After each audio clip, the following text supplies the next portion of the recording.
Bien, on va démarrer. En tout cas, un grand merci à M. Legal et à M. Robineau de la DGFIP de nous accompagner dans cet événement. Donc, on a appelé les assises de la facture électronique qui va se dérouler tout au long de la semaine. Un peu plus de 30 OGA répartis sur le territoire participent à cette opération. Plusieurs dizaines de webinaires sont prévus avec des thématiques particulières et des sujets, je dirais, différents, ainsi que l'accueil possible téléphonique ou sur place des entreprises ou des entrepreneurs qui souhaitent venir rencontrer nos équipes. Donc aujourd'hui, c'est l'ouverture. Donc on va donner la parole à Monsieur Legal pour qui nous expose côté DGFIP, qui est un projet structurant de réforme et qui arrive à grands pas, hein, puisque le 1er septembre, c'est dans quelques mois. Je crois que j'avais compté, c'en est à moins 140 jours. De nombreuses petites entreprises sont concernées, certaines sans le savoir encore. Et nous aurons ensuite, je crois, une vidéo de M. Robineau qui s'adresse à tout le monde. Et ensuite, un temps d'échange avec des questions qui sont posées pour tenter de répondre à des problématiques liées à cette population qui est la toute petite entreprise. En tout cas, un grand merci à vous, M. Gall, de participer ce matin. Je vous donne la parole pour nous exposer côté des GFIP où vous en êtes, l'enjeu, qu'est-ce qui est attendu et je vous donne la parole. Merci. Merci beaucoup. Oui, donc bonjour à tous. Merci beaucoup pour l'invitation. C'est vrai que c'était important pour nous aujourd'hui d'être présents parce que la réforme, comme vous venez de le dire, elle se déploie et elle arrive au 1er septembre 2026, donc c'est dans quelques mois. Donc c'est important de bien faire comprendre à l'ensemble des entrepreneurs, y compris les auto-entrepreneurs, les professions libérales qui sont concernés par cette réforme, à minima pour la réception des factures électroniques. Donc effectivement, aujourd'hui, on va avoir le temps de détailler les enjeux de la DGFIP. On va avoir le temps de répondre à vos questions. Je remercie d'ailleurs les préparateurs de cette réunion qui m'ont transmis en amont un certain nombre de questions que vous vous posez, qui ont été recueillies, auxquelles je vais essayer de répondre pour que ça soit bien clair pour vous.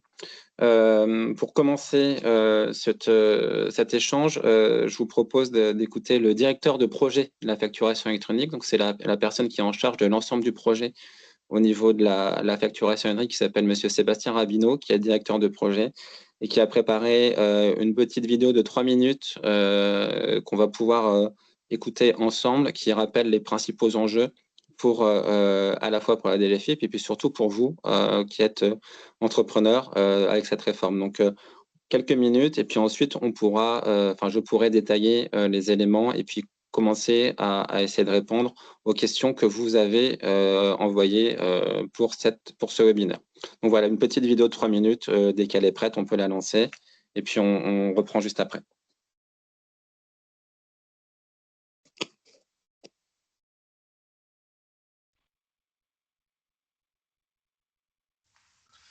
Bonjour, je suis Sébastien Rabineau, je suis le directeur du projet facturation électronique à la Direction générale des finances publiques, c'est-à-dire à Bercy.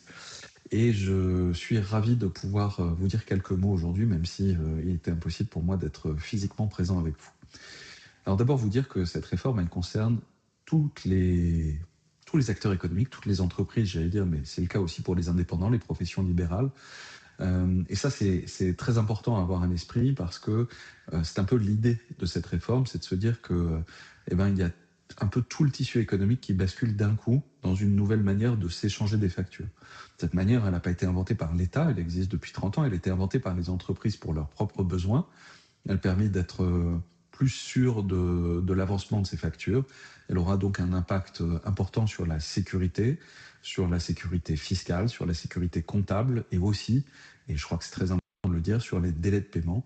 Donc on vise bien quelque chose de très important. On n'est pas les seuls à le faire. Tous les pays du monde sont en train de le faire et l'Europe rend obligatoire cette logique d'ici 2030. Mais on avait décidé de le faire avant parce qu'on croit vraiment que c'est une réforme qui va faire du bien à l'économie et qui va faciliter les démarches avec l'administration, puisque ça va permettre un peu, à l'image de ce qui s'est passé sur le prélèvement à la source, de récupérer des données contemporaines sans avoir besoin de les demander. Donc quelque chose de très important pour simplifier les démarches, à la fois vis-à-vis de l'INSEE, vis-à-vis de l'administration fiscale bien entendu, mais aussi dans plein d'autres situations qu'on peut imaginer. Mais cette réforme, malgré tous les bénéfices, je crois, sur lesquels aujourd'hui il y a un consensus à terme, elle met les acteurs économiques dans une situation de devoir finalement s'adapter, choisir des solutions, vérifier la cohérence de leur organisation sur le sujet. Et là-dedans, elles ont besoin d'accompagnement. Et cet accompagnement, c'est pour ça que je suis particulièrement content de pouvoir m'exprimer ici, eh ben, il passe par ceux qui sont habituellement ceux à qui on consacre finalement, à qui on donne le soin de gérer la complexité de la TVA, de la comptabilité, etc. Donc évidemment, les organismes de gestion agréés ont un rôle central de pédagogie sur la réforme, d'accompagnement, d'accompagnement juridique, peut-être d'orientation, dans une réforme qui est moins compliquée qu'il n'y paraît au démarrage. Je crois que c'est une réforme qui a cette particularité, plus on s'y intéresse et plus on s'assure des bénéfices qu'il y a, mais qui est une réforme qui laisse beaucoup d'acteurs dans l'embarras du choix, c'est-à-dire dans la nécessité de devoir trouver les critères, les moyens et finalement les opportunités pour choisir une solution pour gérer ses factures. Une fois qu'on a choisi sa solution, qu'on l'a déployée, il n'y a pas grand-chose qui change par rapport à avant. Quand on veut faire une facture, on prend un logiciel. C'est plus Excel ou Word, c'est plus du PDF, c'est plus des mails. C'est un logiciel dédié à la facturation, mais on prend ce logiciel, on rentre un libellé, un montant et la facture part. Et ce qui est surtout très intéressant, c'est qu'on a des informations sur ce qui se passe une fois qu'elle a quitté, son logiciel de facturation et qu'on sait ce qui se passe chez sa contrepartie. Donc voilà, c'est une réforme d'ampleur, une réforme qui est une réforme de modernisation qui est en train de s'appliquer un peu partout dans le monde. En France, c'est le 1er septembre 26 pour l'obligation de réception et c'est le 1er septembre 27 pour l'obligation d'émission. Donc ça veut dire que d'ici là, il faut vous mettre en situation de pouvoir répondre aux enjeux. Et je crois que c'est bien de s'y prendre maintenant parce que plus on s'y prend tôt et moins on sera stressé par cette échéance du 1er septembre qui va finalement être une étape importante dans la modernisation de nos entreprises. Je vous souhaite une excellente journée de travail. Je vous souhaite de bien profiter aussi de la présence d'autres personnes de la DGFiP qui seront présents à vos côtés. Et puis, je vous souhaite une excellente journée. Voilà, c'était donc quelques mots du directeur du projet facturation électronique à la DGFiP, M. Sébastien Rabineau, qui a essayé en quelques lignes de synthétiser les intérêts de cette réforme à la fois pour les entrepreneurs et pour l'État. Donc, on va les reprendre petit à petit. Le premier message que je voulais vous délivrer aujourd'hui, c'était qui est concerné par la réforme. Il peut y avoir un certain nombre d'entre vous qui pensent peut-être à tort qu'ils ne sont pas concernés par cette réforme. Souvent parce que vous ne facturez pas tous de TVA, soit parce que vous êtes en franchise en base, soit parce que vous êtes exonéré de TVA. En réalité, cette réforme pour la réception des factures, en tout cas, elle s'applique à l'ensemble des entreprises françaises. Si vous vous demandez si vous êtes concerné, la réponse est oui. Les seuls qui ne sont pas concernés, globalement, ce sont ceux qui ne travaillent pas à but lucratif, c'est-à-dire des associations à but non lucratif, par exemple. Elles ne sont pas concernées, mais à partir du moment où vous avez une activité économique, que vous le faites de manière payante, donc à titre onéreux, que vous le faites de manière habituelle, vous êtes ce qu'on appelle un assujetti à la TVA, même si vous pouvez disposer parfois d'exonération et que parfois vous ne facturez pas votre TVA. Donc ça, c'est important de l'avoir en tête. Vous êtes forcément concerné par cette réforme à partir d'un moment où vous avez une activité économique et que vous en vivez et que vous avez facturé des clients et que vous ne le faites pas à titre gratuit. Donc ça vaut pour les médecins, par exemple, les médecins généralistes. En réception, vous devez impérativement recevoir vos factures électroniques et donc choisir une plateforme agréée en septembre 2026. Ça vaut pour les auto-entrepreneurs. Alors les auto-entrepreneurs, vous le savez, souvent, sur un certain chiffre d'affaires, ils sont en franchise en base de TVA. Donc, ils n'ont pas besoin de facturer la TVA, mais ils vont quand même devoir recevoir des factures électroniques et en septembre 2027, émettre des factures électroniques. Même chose pour les organismes de formation et vous avez aussi l'obligation à minima de réception. Et après, en émission, il y a effectivement certaines exonérations. On y verra, toutes les professions ne seront pas obligées d'émettre des factures électroniques, mais au moins en réception, il va falloir les recevoir. Donc, qu'est-ce que ça veut dire recevoir une facture électronique ? En fait, la facture électronique, ça existe déjà depuis longtemps en France, mais pas qu'en France, et ailleurs. Et en réalité, vous en faites déjà sans le savoir. Je prends un exemple. Si vous avez un fournisseur d'énergie comme EDF, la plupart du temps, il ne vous envoie pas la facture par mail ou par papier. Vous allez récupérer votre facture sur un espace client. Donc souvent, c'est un site Internet où ils vont vous mettre à disposition votre facture. Donc c'est vrai pour EDF, c'est vrai pour beaucoup de fournisseurs d'eau aussi, comme je sais pas, Veolia par exemple. C'est vrai pour vos fournisseurs téléphoniques. Souvent, vous avez un espace client. Et donc en fait, la facture électronique, c'est simplement en réception. Plutôt qu'aller faire le tour de l'ensemble de vos espaces clients, c'est décider que toutes vos factures arrivent au même endroit. Et cet endroit, ça va être la plateforme agréée par l'État, agréée par l'administration que vous avez choisie. Donc, on parle d'une réforme de simplification. Ça, c'est une première simplification. C'est que toutes vos factures, une fois que vous aurez choisi, vont naturellement arriver au même endroit, à la plateforme que vous avez choisie. Donc ça, c'est vraiment important de l'avoir en tête. L'obligation, elle est au 1er septembre 2026 pour la réception, quelle que soit la taille de votre entreprise. Donc ça veut dire qu'à cette date, il faut que vous ayez choisi une plateforme agréée. Donc on va en parler des plateformes, hein, mais les plateformes, il y en a un peu plus d'une centaine qui sont agréées aujourd'hui par l'État. Agréées, ça veut dire quoi? Ça veut dire que l'État s'est assuré que sur la base d'un cahier des charges très développé, que ce soit en termes de normes de sécurité, en technique, en hébergement de données, que ces plateformes sont suffisamment solides pour faire ce métier. Et donc, il y en a une centaine qui ont été agréées par l'État.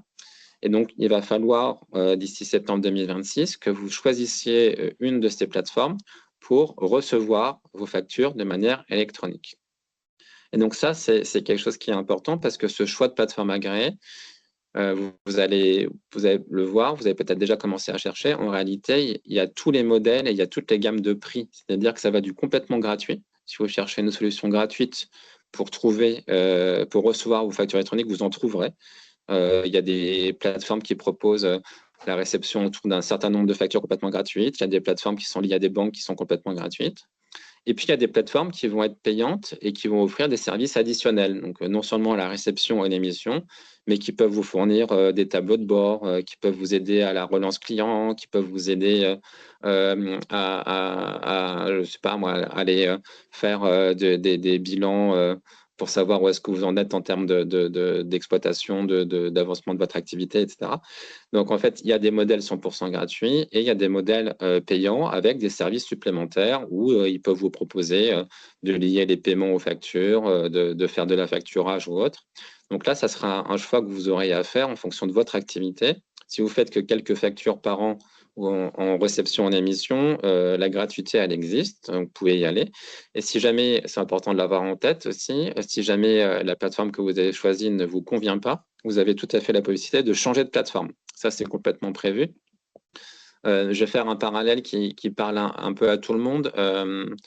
Quand vous avez un téléphone portable et que vous voulez changer d'opérateur, vous pouvez changer d'opérateur facilement en gardant le même numéro de téléphone. Là, c'est la même chose avec la facturation électronique.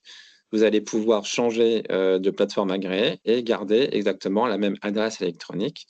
Simplement, il faut faire attention, comme avec un téléphone, quand vous signez avec une plateforme agréée, parfois il y a des engagements de durée. Et donc, si vous résiliez avant la fin de l'engagement, vous pouvez avoir des frais de résiliation. Donc, faites attention dans votre choix de plateforme agréée à ce que vous signez. Il y a des offres sans engagement gratuites, il y en a qui sont payantes, il y en a qui sont avec engagement. Donc, faites attention à ce que vous faites au moment de la signature de votre contrat. Parce que autant techniquement, vous pouvez changer quand vous voulez. Par contre, s'il y a des clauses contractuelles, il faut faire attention à ça. Donc, si vous êtes un entrepreneur de petite taille et que vous faites que quelques factures par an, moi, le conseil que je vous donne, et ça rejoint ce que disait Sébastien Rabineau, vous pouvez vous y prendre dès maintenant pour choisir vos plateformes agréées. Par contre, faites attention à ce que vous signez. Donc, voilà globalement sur la première partie de ce que je voulais vous dire. Après, on va aller dans des choses qui sont plus généralistes sur comment ça fonctionne pour que vous compreniez bien le dispositif, pour que vous soyez en capacité de vous équiper correctement. Donc, c'est une réforme qui est vraiment structurante pour les entreprises, qui est vraiment très importante au niveau de l'État, mais pas qu'en France. Hein, dans toute l'Europe, ça se développe. C'est-à-dire que d'ici 2030, tous les pays européens seront passés en facturation électronique. On a des voisins proches qui y sont déjà. L'Italie est depuis 2019. L'Espagne a commencé aussi. Nos voisins belges, ils sont depuis le 1er janvier 2026.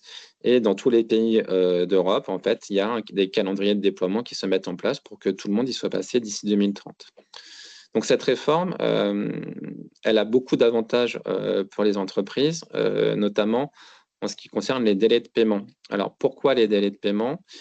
Parce qu'en fait, elle fait quelque chose qui va quand même beaucoup changer la donne, c'est-à-dire que les factures en facture électronique ne peuvent plus s'égarer, c'est-à-dire qu'elles ne peuvent plus se perdre par la poste, elles ne peuvent plus arriver dans des boîtes mail, dans des spams, elles vont forcément atteindre le destinataire, c'est tracé, c'est horodaté. Et surtout, vous allez avoir l'information en temps réel de ce qui se passe chez votre contrepartie, chez votre client, avec ce qu'on appelle le cycle de vie de la facture. Donc, je vais détailler un petit peu ça parce que c'est important de comprendre comment ça fonctionne. Le cycle de vie de la facture, quand vous allez déposer une facture sur une plateforme, elle va avoir un statut qui s'appelle le statut déposé et la plateforme va l'envoyer à la plateforme de votre client. Pardon. Et vous allez pouvoir voir ensuite, en temps réel, ce qui se passe chez votre client, qui va poser ce qu'on appelle des statuts également, et qui va vous dire, bah oui, je l'ai bien reçu, oui, je l'ai prise en charge, ou à l'inverse, bah non, ta facture, je la refuse parce qu'elle n'est pas conforme à ce que je t'ai vendu ou à ce que je t'ai acheté. Et donc, vous allez pouvoir, en temps réel, savoir si votre client a bien reçu votre facture. Ça vous évitera les mails de relance, ça vous évitera les mails où vous arrivez sur un spam. Et donc, en fait, dans tous les pays qui sont passés à la facturation électronique, on a observé une diminution des délais de paiement entre les entreprises. Et pour aller même un peu plus loin là-dessus, les délais de paiement, souvent, malheureusement, ils sont souvent aujourd'hui à l'avantage des grands groupes. Donc, quand vous êtes une petite entreprise, si vous avez parfois des retards de paiement d'un grand fournisseur, ça peut vous mettre en difficulté de trésorerie importante pour payer vous-même vos fournisseurs. Donc, cette réforme, elle est aussi très favorable aux petits auto-entrepreneurs et à l'ensemble des personnes qui ont une activité économique et qui dépendent souvent d'un flux de trésorerie entre leurs fournisseurs et leurs clients. Ensuite, pour poursuivre sur le sujet-là, vous allez forcément vous poser un certain nombre de questions sur comment ça marche concrètement. Donc concrètement, il y a beaucoup de modèles qui existent. Donc je vais en détailler quelques-uns. Soit vous avez aujourd'hui déjà un logiciel de facturation. Si c'est le cas, ça ne va pas changer grand-chose pour vous. Il faudra juste vous assurer que ce logiciel de facturation, il va être connecté à une plateforme agréée. Parce qu'il y a les plateformes agréées il n'y a plus qu'elles qui peuvent envoyer des factures électroniques. Donc si vous avez déjà un logiciel, globalement, vous allez continuer à utiliser ce logiciel et simplement, votre facture, au lieu d'être envoyée par mail, elle va être envoyée via le réseau des plateformes agréées. En réception, c'est pareil. Vous allez pouvoir connecter votre logiciel à la plateforme agréée et recevoir la plateforme agréée. Si vous n'avez pas de logiciel, et je sais qu'il y en a beaucoup parmi vous qui n'en ont pas, les auto-entrepreneurs, il y en a beaucoup qui ne sont pas équipés, qui font leur facture sur Excel ou sur Word. Donc là, vous avez plusieurs possibilités et c'est important de l'avoir en tête. Vous avez certaines plateformes qui vont vous proposer de faire ce qu'on appelle de la saisie en ligne.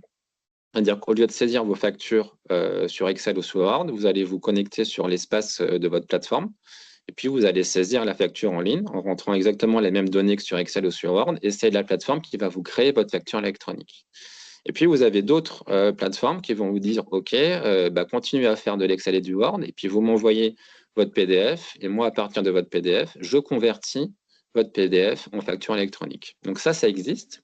Et le choix là de prendre un logiciel ou de faire de la saisie en ligne ou d'envoyer le PDF à votre plateforme, ça va être un des critères qui va déterminer le choix de votre plateforme puisque les plateformes agréées peuvent offrir ou pas les solutions que je viens de citer. Donc, c'est à vous ensuite, à ce moment-là, de vous dire qu'est-ce que je veux faire? Est-ce que je prends un logiciel? Il y a des logiciels qui sont gratuits. Est-ce que je prends ou pas? Est-ce que je continue à faire comme aujourd'hui, Excel et Word, je fais un PDF et jusqu'à je trouve une plateforme qui me convertit les PDF en facture électronique, mais parfois, la conversion, parfois, ça peut être une offre qui est payante. Donc là, ça sera à vous de voir en fonction du nombre de factures que vous faites par an et de votre besoin, quelle solution vous souhaitez avoir ou pas concrètement pour émettre vos factures électroniques. Donc, je pense que sur le point là, la partie émission, la plupart du temps, vous serez concerné qu'à partir de septembre 2027. Donc, il faut quand même l'avoir en tête. Mais la première échéance, c'est la réception, septembre 2026. Et je vais m'appuyer là sur les questions qui m'ont été transmises pour poursuivre la présentation. Donc, est-ce qu'entrepreneur non soumis à la TVA, est-ce que je devrais facturer de manière électronique? La réponse est oui. Je suis un médecin généraliste, suis-je concerné par la réforme? La réponse est oui. Vous êtes au moins concerné par la réception. Je suis un lueur en Montblé, non soumis à TVA. Quelles sont mes obligations? Au moins la réception. Vous êtes au moins concerné par la réception. Organisme de formation, même chose. Vous êtes au moins concerné par la réception.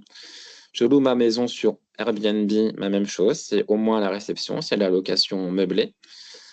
Donc, c'est important vous voyez dans les réponses que je dis à chaque fois, vous êtes à minima concerné par la réception. Ensuite, il y a une question qui revient souvent, c'est quelles sont les sanctions en cas de non-respect des règles de facturation? Qu'est-ce qui va se passer si moi, auto-entrepreneur, je ne respecte pas la facturation électronique? Donc, sur le schéma-là, il y a une première sanction qui existe, qui est sur le fait de ne pas avoir choisi de plateforme agréée de réception. Donc, si en septembre 2026, vous n'avez pas choisi de plateforme agréée, qu'est-ce qui va se passer pour vous? Vous allez recevoir un courrier de l'administration qui vous demandera d'en choisir une et qui va vous laisser 3 mois pour en choisir une. D'accord? Si vous choisissez cette plateforme dans les 3 mois, ce qui n'est pas bien compliqué, choisir sur une plateforme, ça prend quelques minutes, c'est vraiment plutôt simple. Il ne se passe rien d'autre que ce courrier et vous êtes régularisé. Par contre, si au-delà des 3 mois, vous ne choisissez toujours pas de plateforme, là, il y a une amende de 500 € qui va se mettre en place, renouvelable. C'est-à-dire que vous allez recevoir un nouveau courrier en disant au bout de 3 mois, vous n'avez toujours pas choisi de plateforme et vous allez de nouveau avoir cette amende. D'accord? Donc, ça veut dire un premier courrier qui vous informe, parce qu'on a bien conscience que tout le monde ne sera pas informé. Parmi les entrepreneurs, il y a à peu près 10 millions d'entreprises en France. Il y en a bien certains qui n'auront pas eu l'information. Donc, on vous laisse 3 mois pour choisir une plateforme de réception. Et ensuite, il y a le dispositif de sanction qui se met en place avec 500 € répétables tous les 3 mois. D'accord? Donc, ça, c'est l'obligation de réception. Et après, à partir de septembre 2027, sur l'émission, il peut y avoir une amende si vous émettez de manière papier alors que vous auriez dû émettre de manière électronique. La même chose, cette amende, il y a un droit à l'erreur inclus à l'intérieur, c'est-à-dire que si vous régularisez votre situation dans les 30 jours après l'émission de la facture en format papier et que vous faites une facture électronique, la sanction ne s'applique pas. Donc, on est toujours dans la même logique côté administration là-dessus, c'est-à-dire qu'on laisse une période de tolérance pour vous adapter, c'est-à-dire que si vous êtes en retard et que vous avez peu d'informations, que vous n'avez pas encore fait votre choix, vous allez simplement recevoir un courrier de l'administration pour vous dire qu'il faut faire votre choix. Et si après ce courrier, vous n'avez toujours pas fait votre choix, là, on est dans une logique de sanction. Donc ça, c'est important de l'avoir en tête. Encore une fois, il y a des plateformes qui sont complètement gratuites. Donc, pour respecter l'obligation de réception, ça peut vous coûter 0 €, alors que la sanction, elle est à 500 €. Donc, si jamais vous recevez ce courrier-là, renseignez-vous auprès des personnes qui peuvent vous accompagner. Et là, les OGA peuvent vous accompagner, votre banque peut vous accompagner.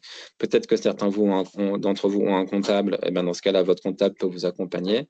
Nous, le conseil qu'on donne, c'est tournez-vous vers les personnes qui vous accompagnent de manière habituelle. Donc, si votre accompagnement aujourd'hui il est au niveau des OGA, les OGA sont bien placés pour vous accompagner. Et c'est important parce que je sais que certains d'entre vous n'ont pas de comptable. Bon, la plupart du temps, vous avez une banque, normalement. Donc, les banques peuvent aussi vous accompagner et offrir des solutions. Il y a beaucoup de solutions gratuites au niveau des banques. Mais après, ça sera votre choix pour respecter cette obligation et éviter cette sanction. Puisque recevoir une facture électronique, ça n'a vraiment rien de compliqué. C'est pas plus compliqué qu'aller chercher sa facture sur son espace client d'EDF. C'est vraiment la même chose. Ensuite, toujours dans les questions qu'on nous a envoyées, est-ce que les mentions obligatoires sur une facture changent avec la réforme? Donc là, c'est vrai que c'est une très bonne question parce qu'il y a au moins une mention qui change et qui est importante. C'est il faudra systématiquement sur vos factures avoir le numéro sirène de votre client. Ce qui n'est pas toujours le cas aujourd'hui. Vous ne la mettez pas normalement aujourd'hui. Demain, il faudra la mettre. Pourquoi? Parce que le numéro sirène, ça va être l'identifiant qui permet d'adresser la facture au bon destinataire. Les factures, elles ne vont plus être adressées à des adresses postales. Elles vont être adressées à des adresses qu'on appelle des adresses électroniques, qui ne sont pas des adresses mail. Et pour avoir cette adresse électronique, on va se servir du numéro sirène. Donc, si vous n'avez pas le numéro sirène sur la facture, vous ne pourrez pas envoyer vos factures. Donc ça, c'est important même dès aujourd'hui dans votre relation client-fournisseur. Si vous avez certains clients que vous facturez régulièrement et que vous ne connaissez pas leur numéro sirène, il faut se renseigner pour l'avoir et pouvoir le rajouter au niveau de votre facture, sinon vous allez être embêté pour facturer. Donc ça, c'est en septembre 2027 pour vous, donc vous avez un peu plus d'un an pour collecter l'ensemble des sirènes de votre client. Je ne sais pas si vous le faites souvent ou pas, mais la plupart du temps, tous ceux qui facturent des professionnels, il faut avoir le sirène du client.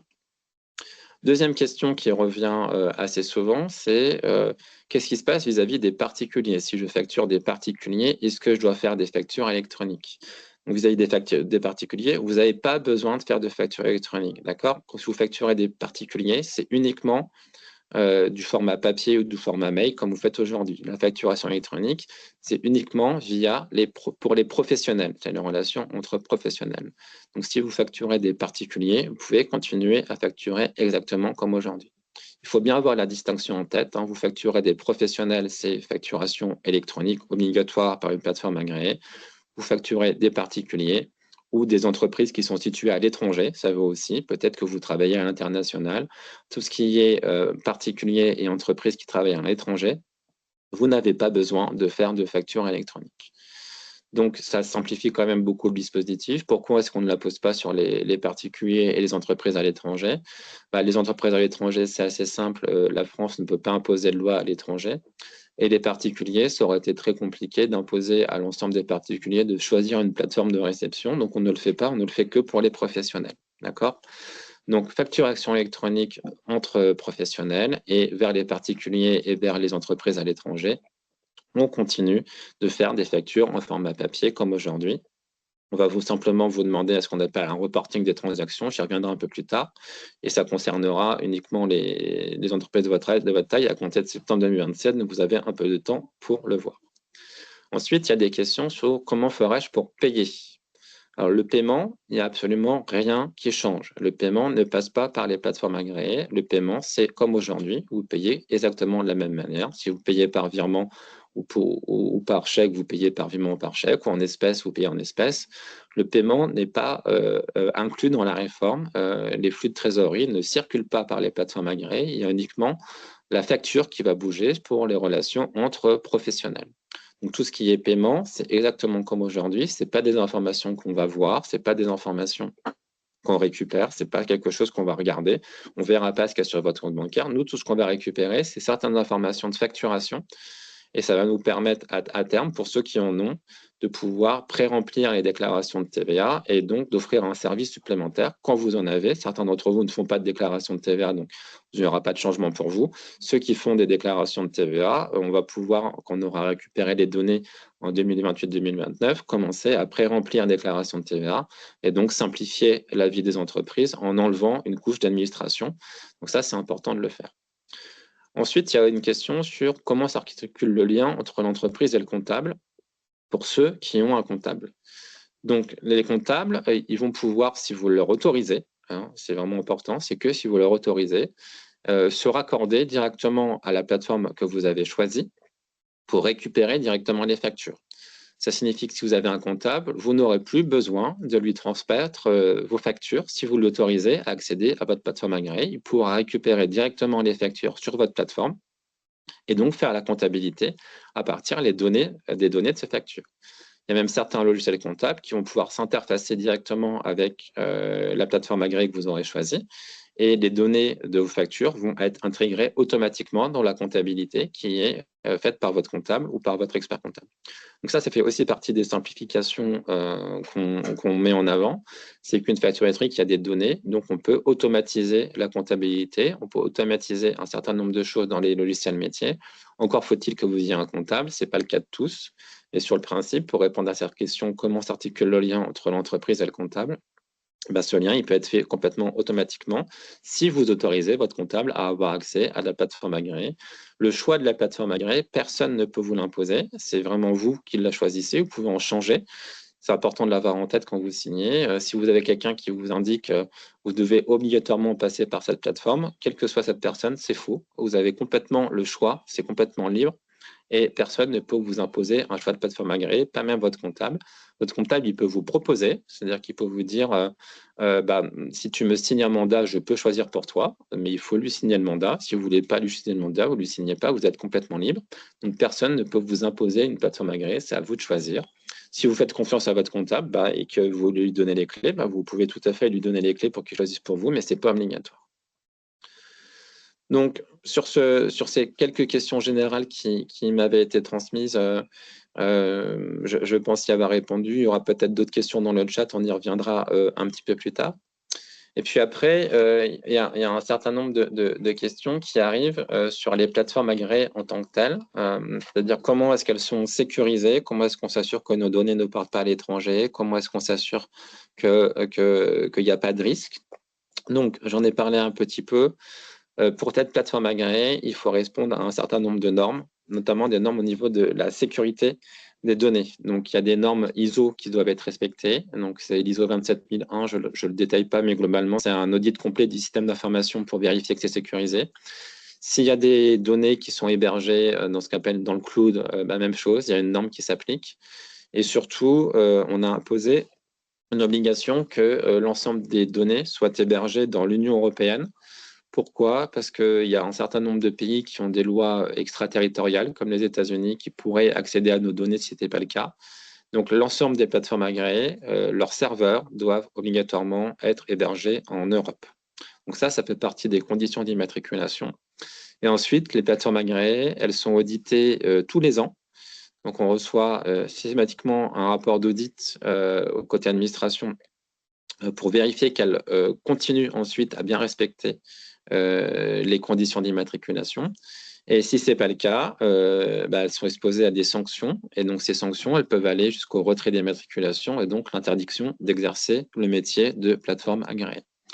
Donc, ces audits, on va être très, très vigilant avec ça. On sait que c'est important les données. On sait que la sécurité informatique, ça fait partie des préoccupations des entrepreneurs. Et donc, c'est important de l'avoir en tête. Donc, toutes les plateformes agréées par l'État sont passées par ce système d'immatriculation et vont subir des audits tous les ans pour vérifier qu'elles sont toujours conformes en termes de facturation électronique et de sécurité des données. Ensuite, quelque chose qui est important aussi, on s'est assuré pour être immatriculé que toutes les plateformes agréées sont capables de communiquer entre elles correctement. Je reprends l'exemple du numéro de téléphone. Quand vous appelez un correspondant, vous n'avez pas besoin de vous demander s'il est chez Bouygues, chez HFR, chez Orange, chez Free, enfin peu importe. Vous avez juste à composer le numéro de téléphone. Donc ça, c'est la même chose pour les plateformes agréées. Vous n'avez pas besoin de connaître la plateforme agréée de votre client pour être capable de le facturer.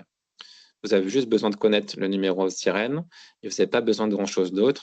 Il faut juste connaître le numéro sirène et ensuite, c'est les plateformes qui communiquent entre elles. Il n'y a pas besoin de les connaître individuellement pour savoir comment facturer. Même chose en réception, vous n'avez pas besoin de donner la plateforme agréée que vous avez choisie vous à vos fournisseurs. Ils pourront vous trouver uniquement avec votre numéro sirène. Donc ça fait partie des conditions pour être immatriculé plateforme agréée.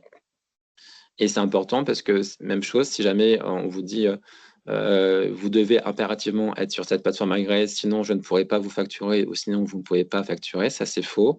Les plateformes agréées ont l'obligation de communiquer entre elles. Et comment est-ce qu'elles font? En fait, l'administration a mis en place un annuaire de la facturation électronique dans lequel l'ensemble des entreprises sont recensées. Et en face de cet annuaire, il y aura la plateforme agréée que vous aurez choisie. Donc, les plateformes agréées, entre elles, elles seront capables de communiquer entre elles pour trouver à la fois vos clients et à la fois vos fournisseurs. Voilà sur la partie plateforme agréée. Et ensuite, avant d'aller dans les questions les plus techniques, je vais vous parler de l'accompagnement qu'on met en place à la DGFiP, puisque la DGFiP est une administration qui est présente sur tout le territoire.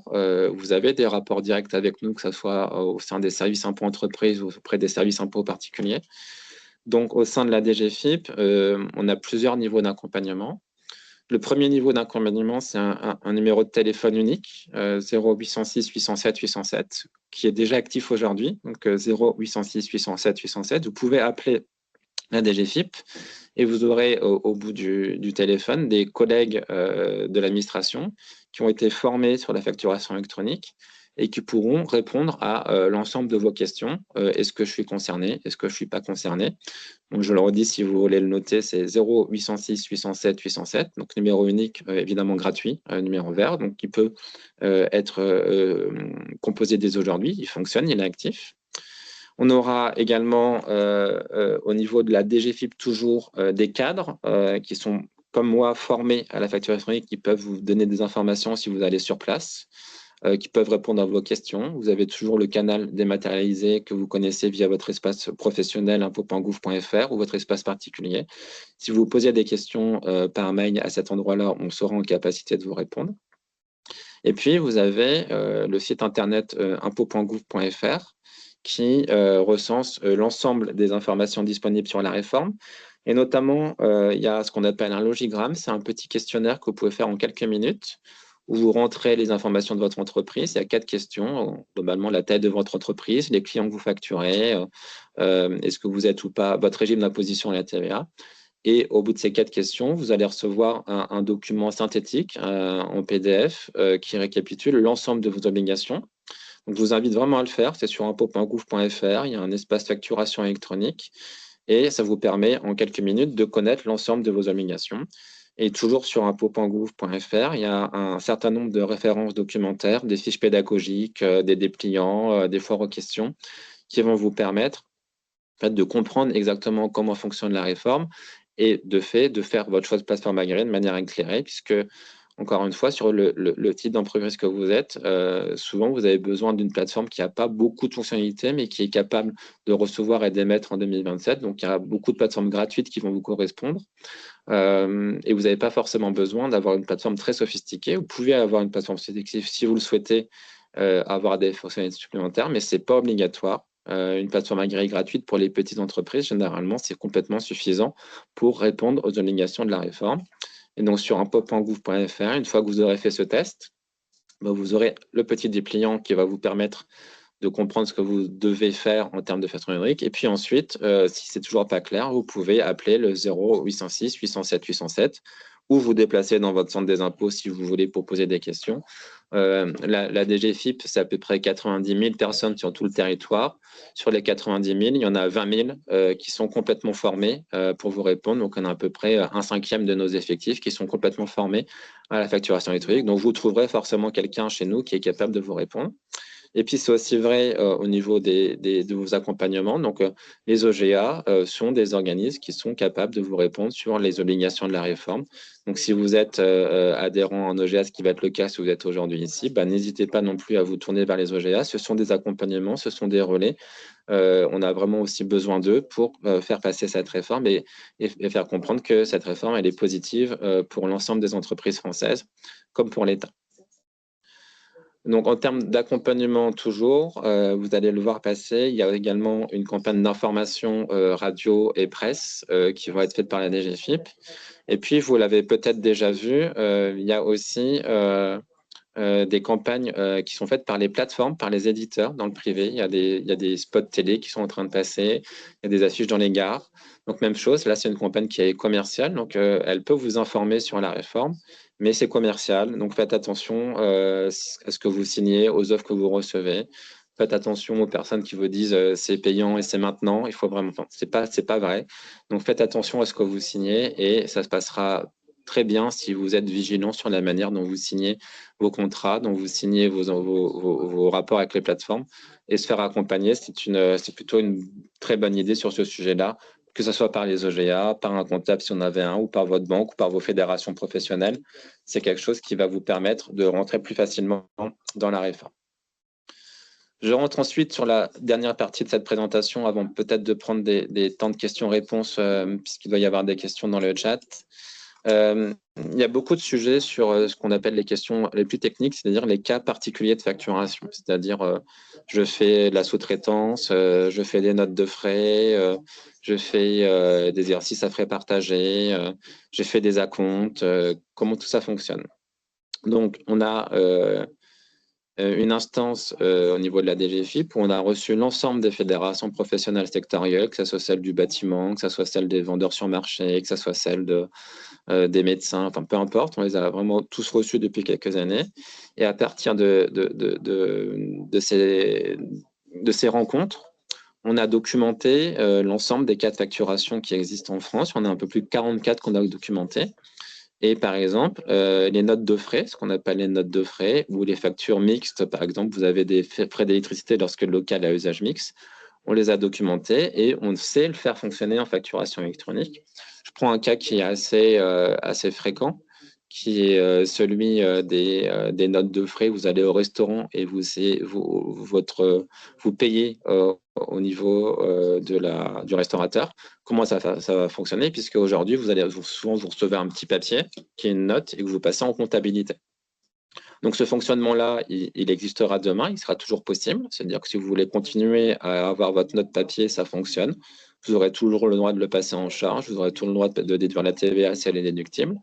Mais vous aurez aussi la possibilité, si vous le souhaitez, de demander une facture électronique à votre restaurateur pour que ce restaurateur envoie la facture directement sur la plateforme agréée que vous aurez choisie. Donc, pour faire ça, votre restaurateur, il aura besoin de votre numéro sirène.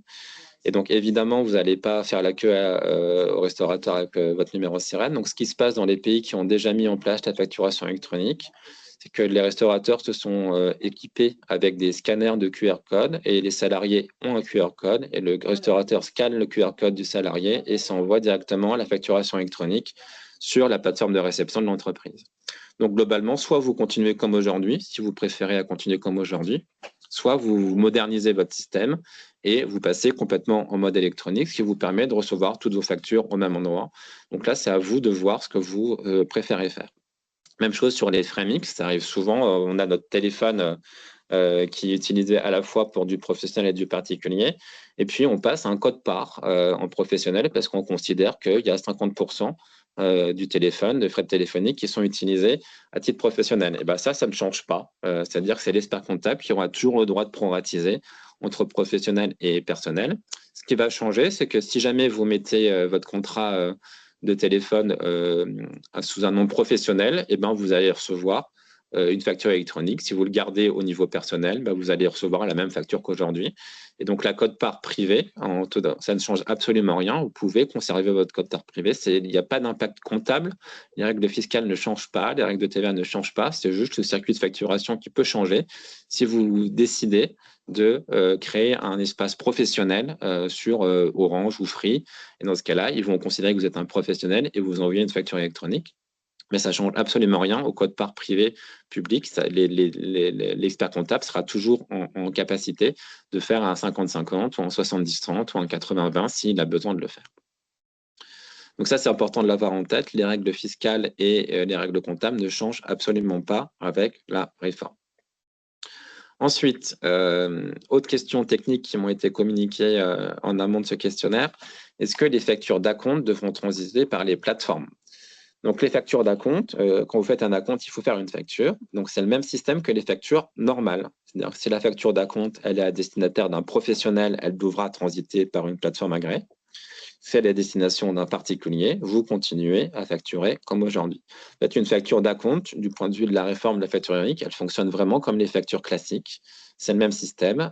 Donc, on est en capacité de les identifier. Donc, il y a un code informatique qui leur est attribué. Mais vous, ça ne change absolument rien. Vous faites juste votre facture d'acompte comme si vous faisiez une facture normale. Et ensuite, vous aurez une facture de régularisation à la fin, une facture finale, sur laquelle l'acompte qui a déjà été payé est décompté, mais ça ne change rien. C'est juste qu'il y aura bien deux factures comme aujourd'hui. Et je le répète, les flux financiers, le flux de trésorerie ne passe pas par les plateformes. Donc, vous pouvez tout à fait continuer à encaisser des acomptes. Faites votre facture d'acompte, puis encaissez le solde et vous faites votre facture de solde et ça transitera par les plateformes agréées si vous facturez un professionnel. D'accord ? Ensuite, il y a une question, quid des anciennes factures en attente de règlement, qu'elles aient été mises en France ou à l'étranger? Donc, les anciennes factures en attente de règlement, elles ne rentrent pas dans le dispositif puisqu'elles étaient avant l'obligation de septembre 2026. Donc, elles vont rester en format papier. Et celles qui sont en attente de règlement, vu que le règlement ne passe pas par les plateformes agréées, vous allez simplement avoir le règlement qui arrive après l'entrée en vigueur de la réforme. Il n'y a pas de difficulté avec ce type de facture. Il n'y a pas de sanctions si elles ne sont pas dans le système électronique puisqu'elles ont été émises avant. Donc, il n'y a pas de difficulté par rapport à ça. Votre facture, elle sera en format papier puisqu'elle a été émise avant.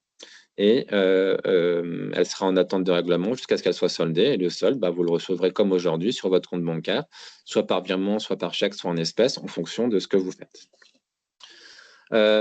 Toujours dans les questions, il y a des questions sur quid des factures à l'étranger, par exemple États-Unis, Allemagne, Danemark. Donc, je vais le redire parce que c'est important de l'avoir en tête. Les factures à l'étranger, vous continuez comme aujourd'hui. Ça ne change absolument rien sur les factures à l'étranger. Vous continuez en format papier, en format électronique. Ce n'est pas la peine. Vous pouvez le faire sur option si jamais votre plateforme vous le propose, mais il n'y a pas d'obligation de manière électronique. Ensuite, pour conclure cette petite heure de présentation, quelques éléments d'actualité qui sont importants. Pourquoi? Parce que les factures électroniques, aujourd'hui, on a lancé ce qu'on appelle le pilote de la facture électronique. C'est-à-dire qu'on peut déjà aujourd'hui, sans attendre septembre 2026, échanger des factures électroniques. Les plateformes agréées sont prêtes. Et on a déjà aujourd'hui un peu plus de 800 000 entreprises qui ont choisi une plateforme agréée.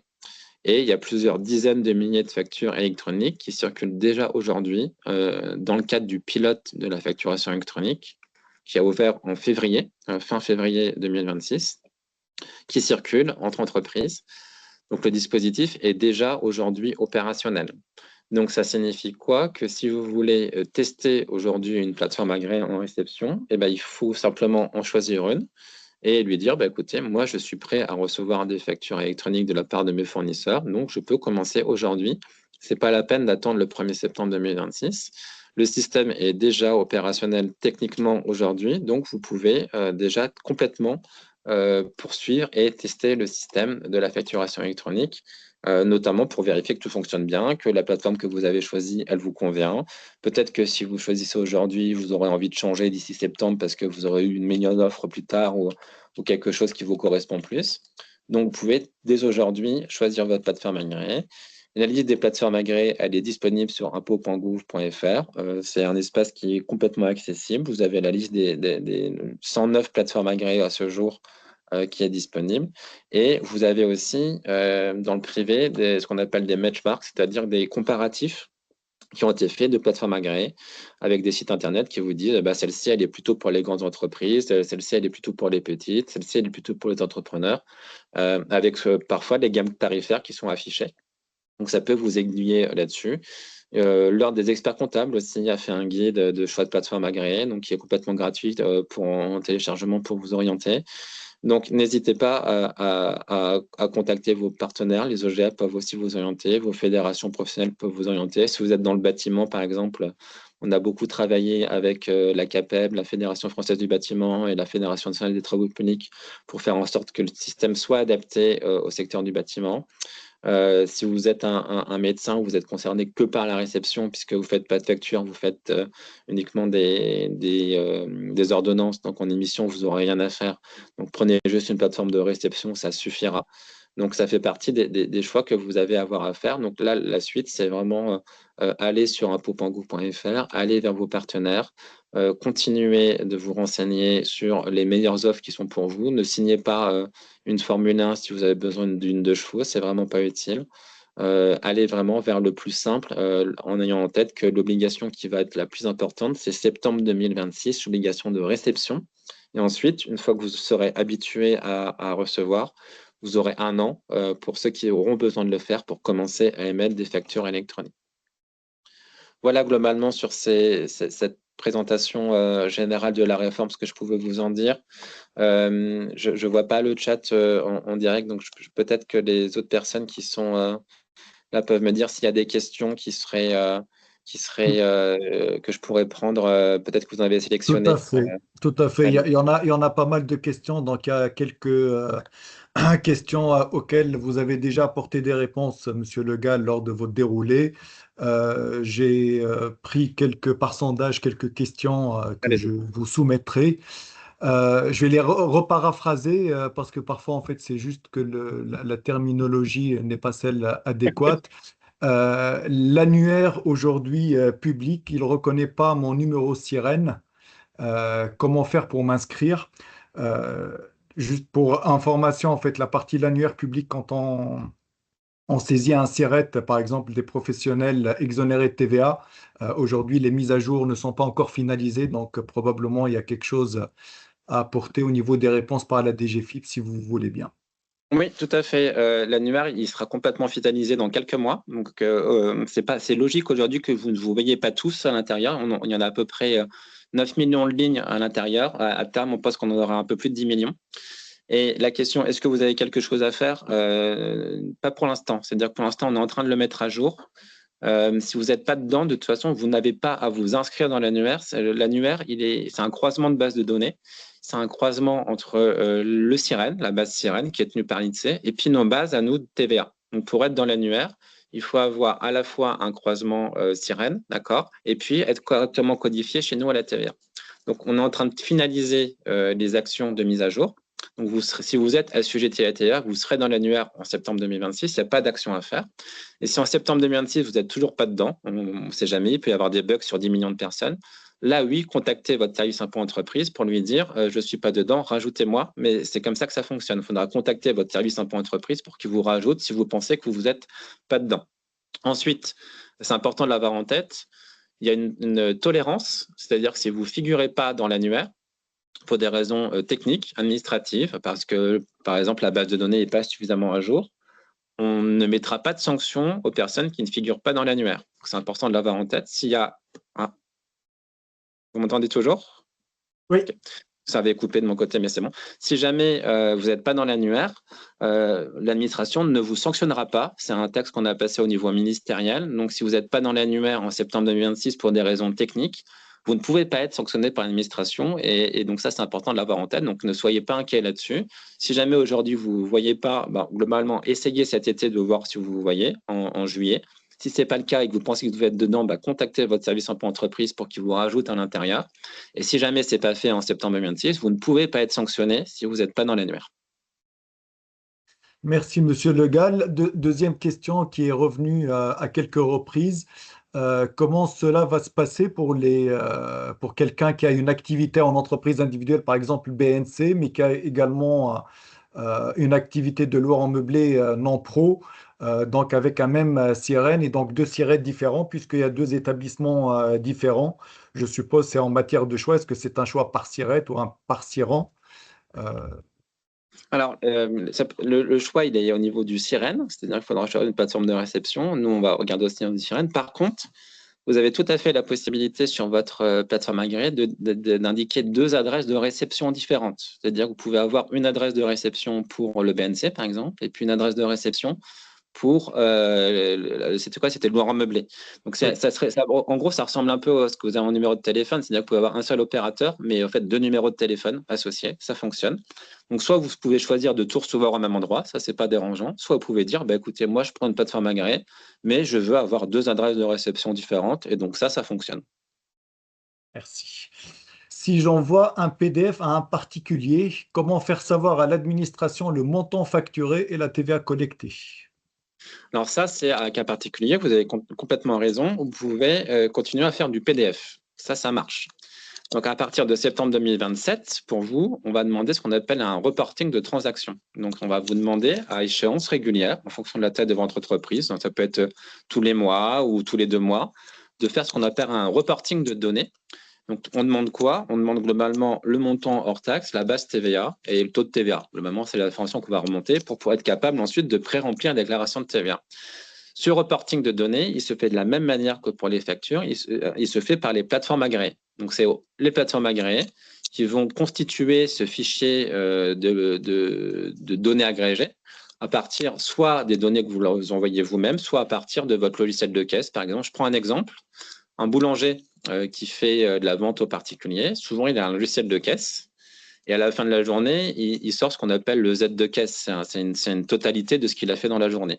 Bon, ce Z de caisse, s'il y a une caisse qui est connectée à une plateforme agréée, les données vont remonter à la plateforme agréée et la plateforme agréée va nous envoyer automatiquement les données dont on a besoin pour pré-remplir la déclaration de TVA.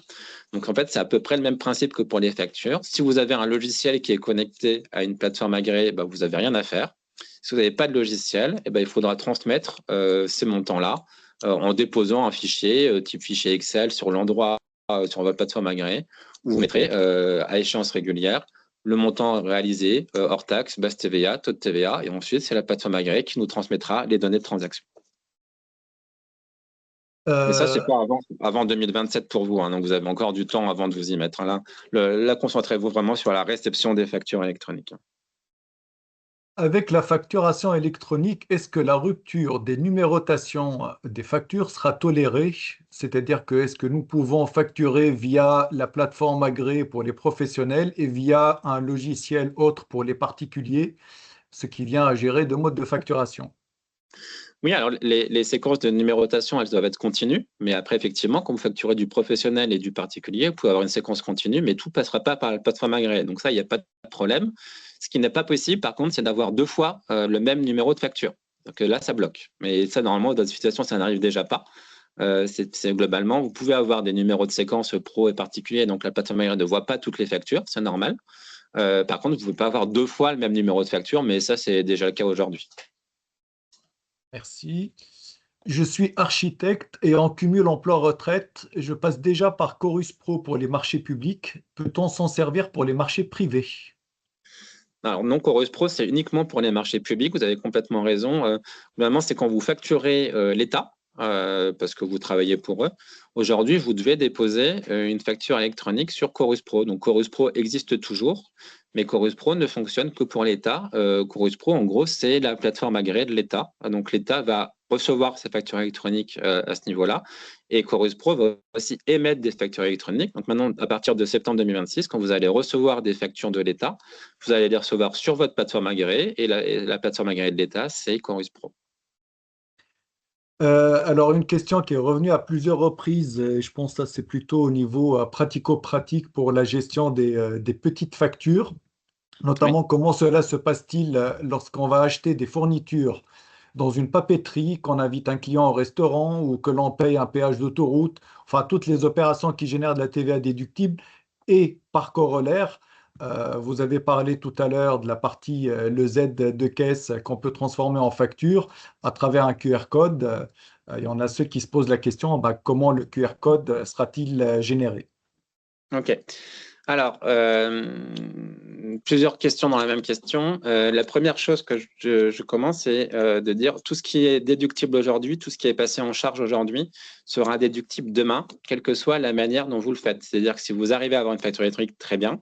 Si vous n'y arrivez pas et que vous arrivez uniquement à un ticket de caisse en bout de papier, vous ne perdez pas vos droits à déduction, vous ne perdez pas vos droits en charge. Donc ça, c'est important de le dire.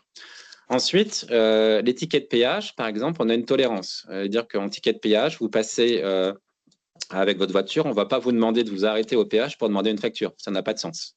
Donc, ça veut dire que vous allez continuer aujourd'hui en ticket de péage, comme aujourd'hui, ça fonctionne. Les restaurateurs, j'en ai déjà perdu. Je vais arriver dessus sur le QR code.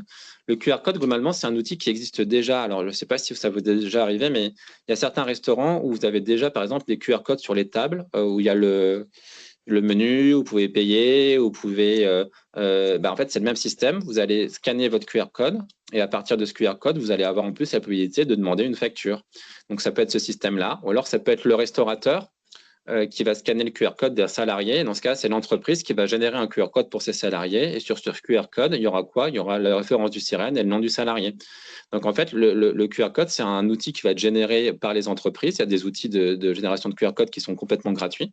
Et en fait, en fonction du système de chaque entreprise, ils vont choisir ou pas d'utiliser un QR code ou alors de continuer en format papier. Donc, tout ce type de facture, globalement, on va être très tolérant côté administration parce qu'on sait qu'il y a une logique culturelle aujourd'hui là-dessus qui est très papier. Mais quand on prend un peu de recul et qu'on voit ce qui se passe dans les pays qui sont déjà passés, type Italie en 2019, en fait, le QR code, c'est devenu vraiment le système de fonctionnement dominant. C'est-à-dire que la plupart des restaurateurs, maintenant, 95% des restaurateurs, ils fonctionnent de cette manière-là. Mais il y en a encore toujours, il y en aura toujours quelques-uns qui continueront en format papier. Et donc, on ne l'interdit pas. On l'interdit pas et vous conserverez vos droits de déduction. Donc, tout ce qui est ticket de péage, ticket de parking, note de restauration, tout ce qui est automate, globalement, vous pouvez continuer à faire du papier si ça fonctionne, vous pourrez déduire. Et si vous arrivez à passer en électronique, si ça prend 1 an, 2 ans, 3 ans, vous passez en électronique et de cette manière-là, vous pourrez recevoir l'ensemble de votre facture directement sur votre plateforme agréée. Pour les loueurs meublés non professionnels passant par une agence immobilière, on reçoit un relevé avec le loyer, donc les recettes et les frais prélevés pour les frais de gestion locative, etc. Que doit-on faire? Alors, en fait, la plupart du temps, votre agence immobilière, si ce n'est pas encore le cas, elle va vous contacter et elle va vous proposer de recevoir les factures pour votre compte. Donc, qu'est-ce qui va se passer? Ça veut dire qu'elle va vous dire, en fait, le but d'une agence immobilière, souvent, c'est d'absorber la complexité administrative pour le loueur. C'est pour ça qu'il prend une agence. Il prend une agence parce que du coup, il n'a pas besoin de faire les quittances de loyer, il n'a pas besoin de recevoir les factures, ça ne sert à rien et ils vont juste recevoir le relevé de frais. Donc, dans ce cas-là, l'agence va vous dire, est-ce que vous m'autorisez à choisir une plateforme agréée pour votre compte? Et dans ce cas-là, c'est l'agence qui va gérer vos factures et vous les envoyer comme aujourd'hui. Donc, vous aurez bien une plateforme agréée de réception. Les factures vont arriver à votre nom et il y aura un intermédiaire qui est l'agence, qui va être un intermédiaire à la fois en achat et en émission, qui va facturer pour votre compte. Donc, il faudra juste lui donner autorisation de le faire. Mais la plupart du temps, les agences immobilières, elles ont déjà cette autorisation dans le mandat que vous leur signez. Donc, souvent, il y a un mandat de facturation associé. Donc, la plupart du temps, les agences vont continuer à fonctionner comme aujourd'hui, c'est-à-dire qu'elles vont faire de la simplification administrative et elles vont absorber pour vous la complexité de la réforme.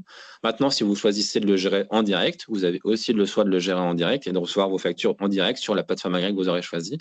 Mais la plupart du temps, c'est ça qui va se passer. L'agence va créer une adresse de réception sur sa plateforme à elle et cette adresse de réception, elle va vous concerner. Vous aurez accès à cette adresse et elle pourra également vous envoyer, comme aujourd'hui, des relevés de frais ou d'autres types de documents qui correspondent à votre activité. Merci.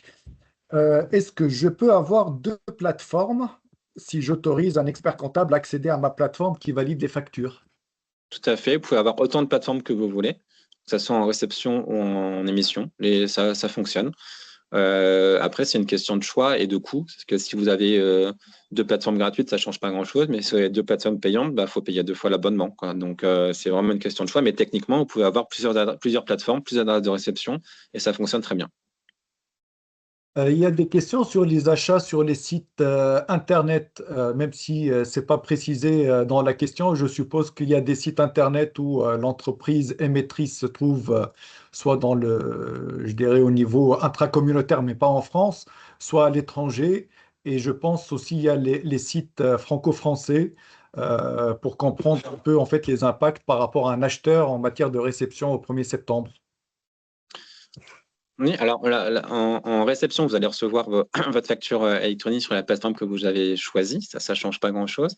Et après, souvent, c'est tout ce qui est marketplace. Donc, je ne vais pas les citer, mais on les connaît bien. En fait, souvent, le fonctionnement aujourd'hui, souvent, quand vous facturez vers une marketplace, c'est souvent la marketplace qui fait la facture pour votre compte. C'est souvent comme ça. Donc, en fait, il y aura un système d'intermédiation, comme avec une agence immobilière. Donc, vous pouvez, si vous voulez, lui déléguer la facturation et elle vous enverra ensuite les factures comme aujourd'hui pour que vous ayez accès. Donc, que ce soit en achat ou en sortie, la plateforme la plateforme qui est en ligne, qui fait la marketplace, elle va souvent avoir elle-même sa plateforme agréée et faire les factures pour votre compte et elle vous les transférera par la suite, vous aurez accès. Donc ça fonctionne aussi. Et ensuite, si vous faites des flux internationaux, c'est-à-dire que vous facturez à l'étranger, que ça soit via une marketplace ou ou en direct, vous n'avez pas de facture électronique à faire puisque les entreprises sont à l'étranger. Donc, vous continuez à facturer comme aujourd'hui. Merci. Il y a des questions qui reviennent sur comment va fonctionner le e-reporting à partir du 1er septembre 2027. C'est juste le principe, en tout cas, la partie technique et en quoi ça consiste. Si vous pouvez apporter peut-être plus de précision par Le rapport à détail, vos oui. propos tout à l'heure. Oui, alors le e-reporting, c'est ce qu'on appelle le e-reporting de transaction. C'est-à-dire que pour les opérations avec les particuliers et avec les entreprises étrangères, on vous demande de nous transmettre les données de transaction de ces opérations puisque vous ne faites pas de facture électronique. Donc, ces données de transaction avec les particuliers, c'est globalement le montant hors taxe qui est réalisé, le taux de TVA et le montant de TVA. Et en fonction de la taille de votre entreprise, on va vous les demander à des échéances différentes. Donc, ce sont des données agrégées. Donc, je reprends l'exemple du boulanger qui fait de la facturation à des particuliers. Il va avoir une caisse enregistreuse qui va être connectée à la plateforme agréée. Les données de facturation vers les particuliers, donc son croissant, son sandwich, vont remonter vers la plateforme agréée. La plateforme agréée va consolider toutes ces données, parce que ce n'est pas des données qu'on reçoit à chaque opération, mais elle va consolider toutes ces données. Et ensuite, la plateforme agréée, elle va nous les envoyer soit tous les 10 jours, soit tous les mois, soit tous les 2 mois, en fonction de la taille de votre entreprise. Donc ça, c'est le système quand vous êtes connecté. Et si vous n'êtes pas connecté, c'est la même chose. C'est-à-dire que soit toutes les grandes entreprises, c'est tous les 10 jours, mais il ne doit pas y en avoir beaucoup ici. Donc ça sera souvent tous les mois ou tous les 2 mois. Vous avez un reporting de données agrégées qui doit être fait. Et donc, ce reporting, il va permettre ensuite à l'administration de pré-remplir une déclaration de TVA. Donc, ensuite, il y a la constitution de ce reporting quand vous n'êtes pas en capacité d'avoir un logiciel.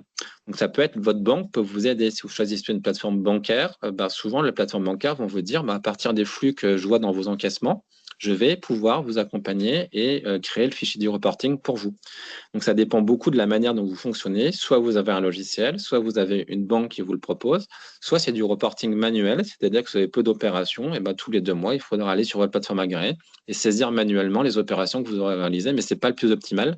Le plus optimal, c'est vraiment de s'équiper avec un logiciel de facturation, même simple et même gratuit, et d'envoyer les données à votre plateforme. Merci. Il y avait une précision par rapport aux achats sur les sites en ligne, notamment en fait, il voulait un exemple pour les achats Amazon. Oui. Je suppose il faut peut-être faire la distinction entre j'achète en tant que particulier, c'est en fait je m'étais pas identifié avec un numéro SIRET pour une entité économique et l'achat en tant que acteur économique, probablement il y aura une différence de traitement. Mais en fait, en tant que particulier, Amazon, il va vous facturer comme aujourd'hui, c'est-à-dire en PDF ou en mail, ça ne change rien. Et si vous vous identifiez en tant que professionnel, il va vous émettre une facture électronique que vous allez recevoir sur votre plateforme agréée.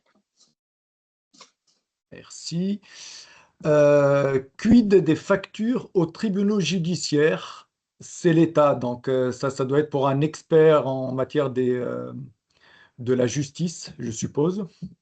Alors, si vous les déposiez déjà sur Chorus Pro, ça sera toujours sur Chorus Pro. Ça change pas grand-chose du coup. Et par contre, si c'est pas sur Chorus Pro, je pense que c'est dessus parce que c'est l'État, donc j'imagine que oui. Si c'est pas que sur Chorus Pro et que vous utilisez, il y a de la TVA dessus, ça sera une facture électronique. C'est considéré comme des échanges entre professionnels. Mais j'imagine que normalement, ça va être Chorus Pro et dans ce cas-là, ça sera toujours Chorus Pro demain. Qu'en est-il pour la TVA sur marge? Comment cela se passe? La TVA sur la marge, c'est dans le champ de la réforme. Par contre, on a des tolérances dessus. Pourquoi? Parce que en fait, la TVA sur la marge, souvent, c'est le principe même de la TVA sur la marge. Le montant de TVA n'apparaît pas sur la facture parce que sinon, on connaît la marge effectuée par l'opérateur. Donc, c'est pas quelque chose qu'on va changer. L'opérateur n'a pas à montrer sa marge. Donc, du coup, ça signifie qu'on a mis en place un dispositif particulier qui permet d'avoir une tolérance, c'est-à-dire que quand vous allez faire votre facture ou votre reporting, vous pouvez tout à fait ne pas afficher la marge et ça va fonctionner en facture électronique. Et quand vous faites de reporting de transaction, même chose, on va avoir une tolérance sur le montant de la marge. Vous mettrez un montant, il y aura un montant moyen qui sera calculé de marge, mais on ne verra pas la marge, on ne verra pas la TVA puisque la TVA n'apparaît pas sur la facture. Donc ça fait partie de ce que j'ai appelé tout à l'heure les cas d'usage. C'est-à-dire qu'on a reçu des entreprises qui faisaient ce type d'opération et on a créé un cas d'usage dédié. Donc, c'est documenté et donc les plateformes agréées savent le faire. Donc, si vous faites de la TVA sur la marge, il faudra simplement indiquer que vous êtes en TVA sur la marge. Et dans ce cas, il y aura des champs de données, des factures qui seront précises pour vous et ça fonctionnera. Et si le je vois sur le chat, n'est pas sur Chorus Pro, ça signifie que si vous faites de la TVA avec, vous êtes bien en format électronique vers le client au tribunal judiciaire. Ensuite, quelle échéance pour les déclarations de TVA pré-remplies? Alors, le pré-remplissage, on vise le début en 2028, c'est progressif, c'est-à-dire qu'on va commencer par pré-remplir la TVA collectée en France parce que c'est le plus simple. Donc, 2028, TVA collectée. Et puis, petit à petit, on va remplir les cases de la déclaration de TVA parce qu'il y a beaucoup de cases sur cette déclaration de TVA. Et on espère avoir pré-remplissage terminé vers 2030-2031 en entier. Donc, c'est entre 2028 et 2031 où progressivement, on va pré-remplir les déclarations de TVA. Pourquoi la TVA déductible, c'est plus compliqué? Parce qu'on veut vraiment s'assurer qu'il n'y a pas de difficulté. Et vous le savez, sur une facture, parfois, vous n'avez pas le droit de déduire toute la TVA. Parfois, vous pouvez en déduire qu'une partie, notamment pour les factures mixtes. Donc, il faut qu'on trouve une moyen simple de pré-remplir correctement, parce que s'il y a des erreurs sur le pré-remplissage, ce n'est pas très intéressant. Le collecter, on peut le faire assez facilement, parce que souvent, la TVA qui est sur la facture, elle est complètement due. La déductible, c'est un peu plus compliqué, parce que parfois, vous n'avez pas le droit de tout déduire. Merci.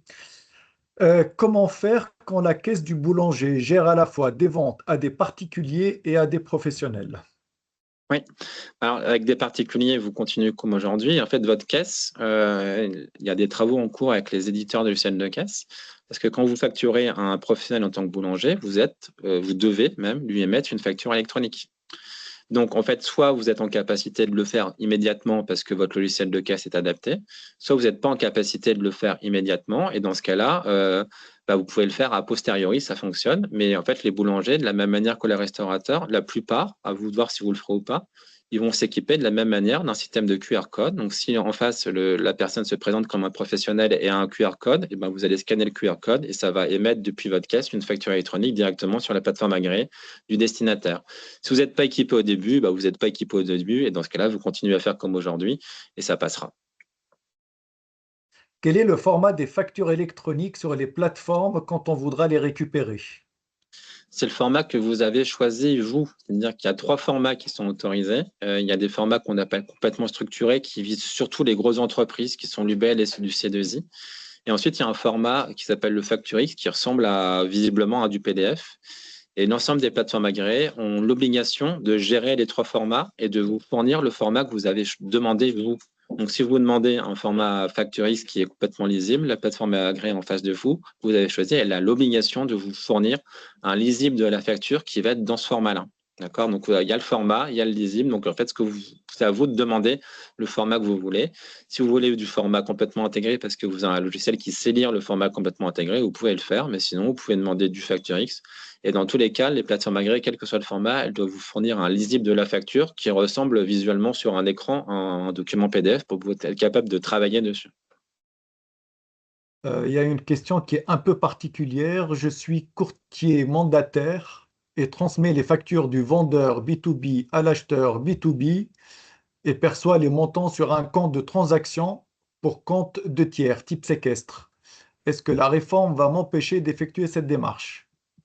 Non, ça ne vous empêche pas. Surtout que encore une fois, il faut vraiment décorréler ce qui se passe sur le compte bancaire de ce qui se passe de la facture. Tout ce qui est virement, trésorerie, compte bancaire, ce n'est pas lié à la facture. Donc ça, ce n'est pas du tout dérangeant. Et si vous êtes mandataire et que vous transmettez les factures du vendeur B2B à l'acheteur, vous êtes ce qu'on appelle un intermédiaire. Et donc, l'intermédiation, c'est prévu en facture électronique. Je vais détailler un petit peu. Globalement, il faut voir une facture électronique, c'est quoi? C'est comme une facture. Il y a des lignes sur une facture qui correspondent à des données. Donc, vous allez vous mettre en tant qu'intermédiaire sur cette ligne. Ensuite, vous aurez votre vendeur qui sera sur la ligne vendeur et l'acheteur qui sera sur la ligne acheteur. Et donc, vous serez en vente intermédiaire et ça fonctionne. Et par contre, le paiement ne change rien. Ça revient exactement la même chose. Vous allez être un intermédiaire de facturation comme vous êtes aujourd'hui. Parfait. La facturation électronique est-elle liée à un compte bancaire professionnel? Jusque-là, pas encore obligatoire, m'a dit Logia récemment. Devrais-je ouvrir un compte pro au 1er septembre? C'est pas lié.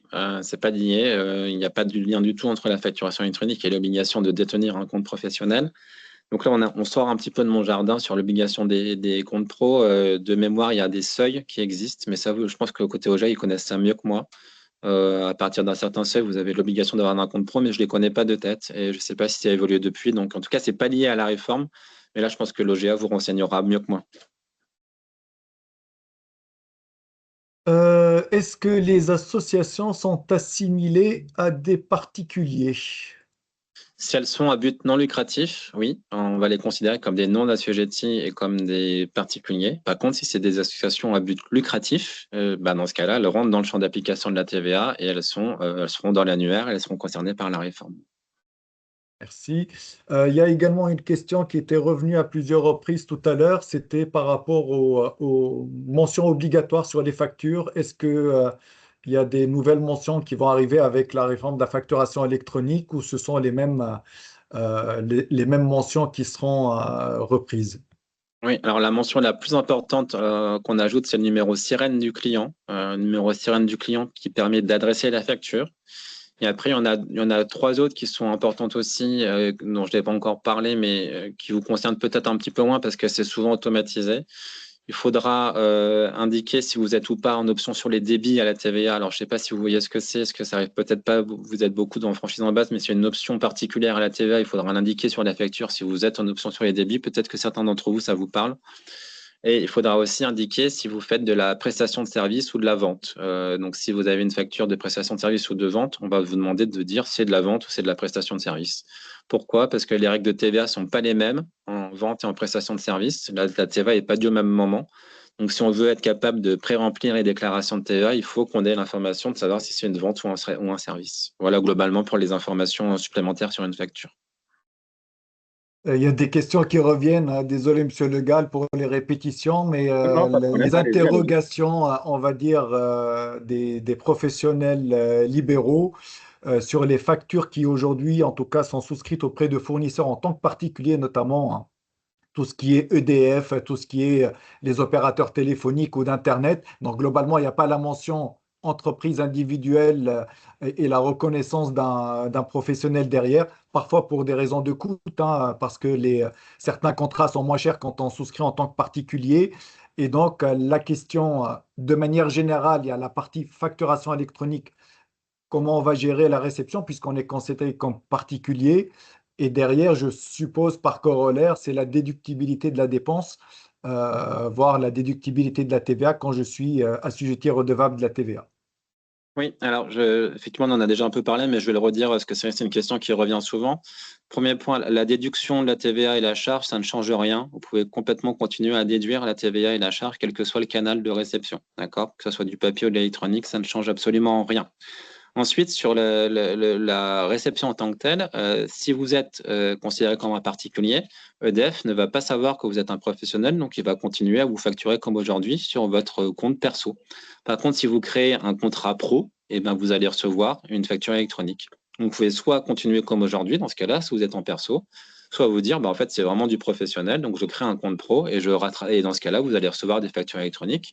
En termes de déduction et de TVA et de code part et de charge, ça ne change absolument rien. Vous pourrez continuer à déduire votre TVA si elle est déductible et à déduire votre charge sur ce qui est déductible. Si une entreprise n'a pas de plateforme agréée au 1er septembre 26, puis-je lui adresser une facture PDF par mail, sachant que l'émetteur aujourd'hui, il n'a pas l'obligation, tant qu'il n'est pas une entreprise intermédiaire ou une grande entreprise, mais qui a choisi par voie d'option de s'y mettre. Donc, est-ce qu'il y a la possibilité de faire les envois par PDF?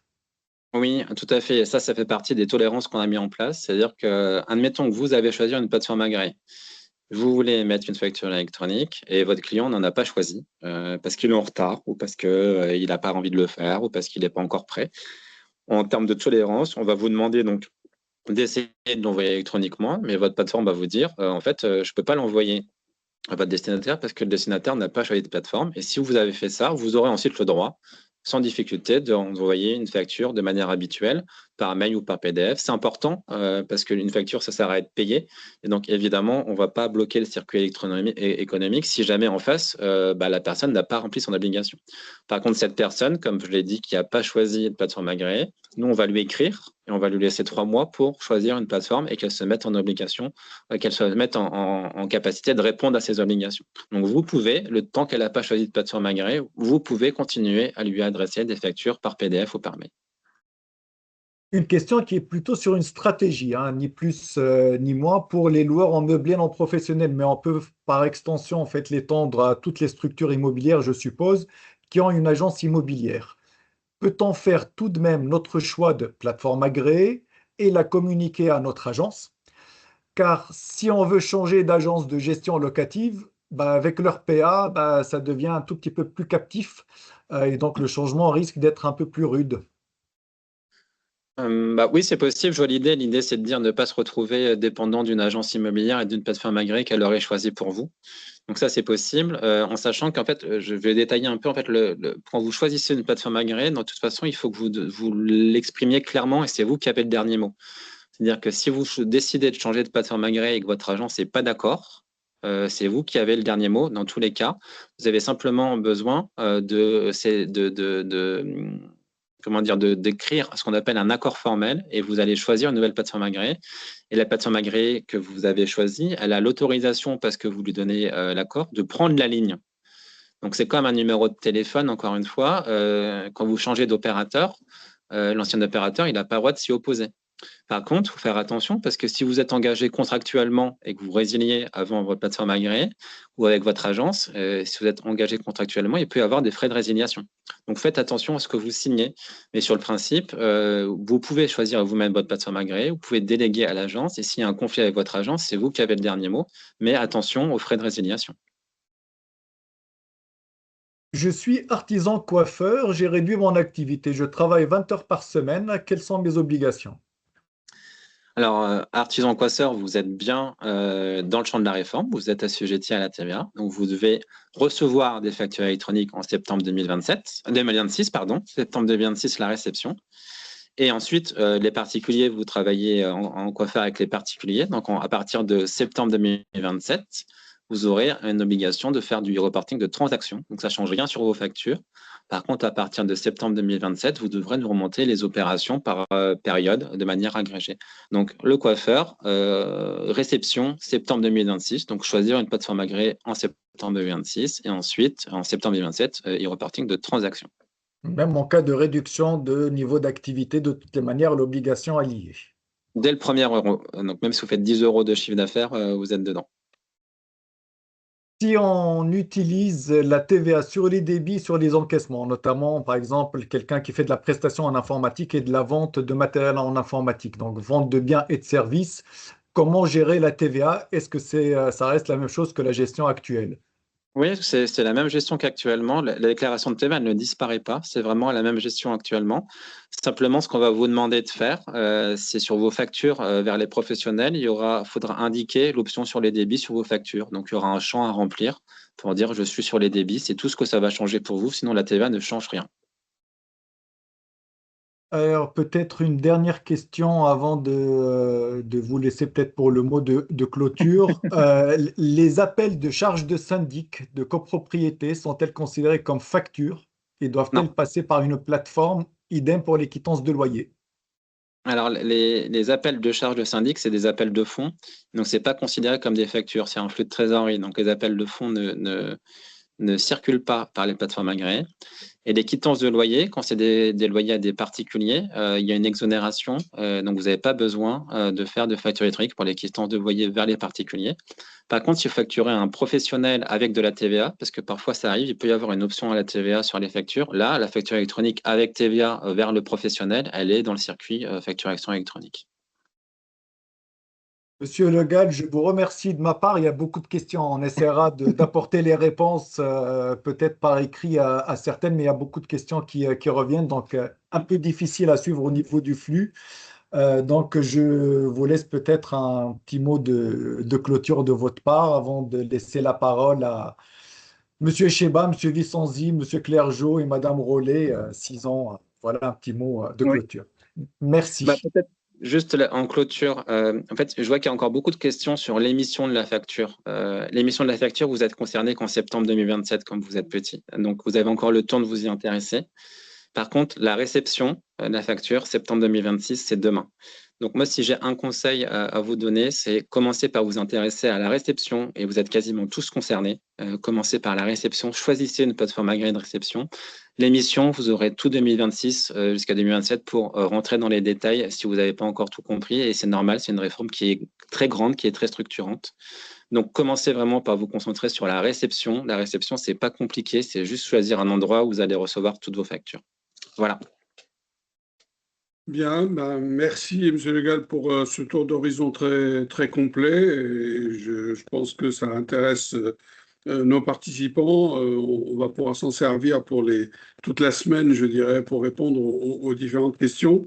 Juste, je profite de cette occasion pour dire que les OGA participant à l'opération sont là pour accompagner les entreprises. On part du principe, c'est de faire un diagnostic des besoins pour bien choisir, comme vous l'avez dit, la plateforme qui correspond le mieux, à la fois en termes, je dirais, de flux, en termes financiers et en termes de nécessité par rapport aux entreprises. Les offres aujourd'hui, elles sont pléthoriques hein, à ce niveau-là.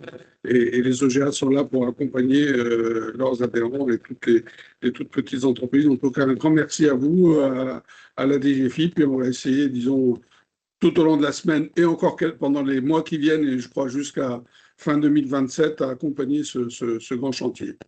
Grand merci. Merci Merci, beaucoup. Monsieur Le Gall. Bonne semaine de la facturation électronique. Merci, au revoir. Merci. Merci, au revoir.